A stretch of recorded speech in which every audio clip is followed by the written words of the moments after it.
नमस्कार. आज आपण सोयाबीन पुलाव बनवतो. त्यात भरपूर भाज्या आपण घालणार आहोत.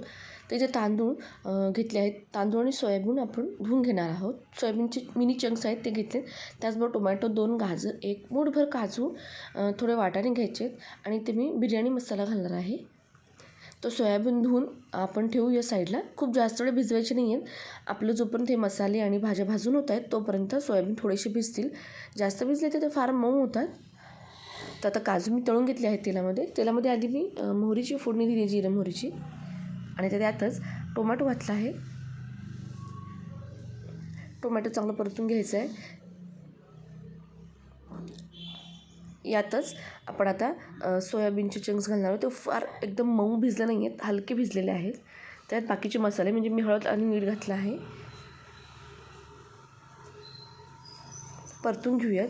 चांगलं भाजायचं आहे. थोडेसे हलकेसे ब्राऊन डाग पडले ना सोयाबीनवरती, मग आपण याच्यामध्ये गाजरचे तुकडे घालणार आहोत आणि वाटाणे मी स्टोअर करून ठेवले होते. आता वाटाण्याचा सीझन जेव्हा होता त्यावेळेला मी हे वाटाणे फ्रीझरमध्ये स्टोअर करून ठेवले होते. आता यामध्ये एक मोठा चमचा म्हणजे पळीभर मी इथे मसाला घातला आहे बिर्याणीचा, चिकन बिर्याणीचा मसाला घातला आहे.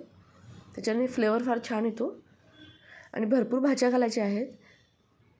लाल तिखट थोडं तिखट होण्यासाठी. तर इथे बेडगी मिरचीचं लाल आहे त्यामुळे फक्त इथे कलर येतो, जास्त तिखट होत नाही. बिर्याणी मसाला हा थोडासा तिखट असतोच, त्यामुळे त्या हिशोबाने थोडं आपल्याला लाल तिखट ॲडजस्ट करायचं आहे. आता तांदूळ घातले आहेत धुतलेले. तर धुतलेले तांदूळ घालून मिक्स करायचं आहे. त्याला जास्त भाजायचं नाही आहे आपल्याला. आता यामध्ये जितकं तांदूळ आहे त्याच्या डबल मी पाणी घातलं आहे. एकदा सगळं वरती खाली सगळं मिक्स करून घेऊयात आणि आपल्याला इथे मोठ्या गॅसवरती 3 शिट्ट्या काढायच्या आहेत. 3 शिट्ट्या झाल्यावरती, वाफ गेल्यावरती आपण आता भात पाहत आहोत. आपला मसाले भात किंवा फोडणीचा भात म्हणू शकता किंवा तो पुलाव खूप टेस्ट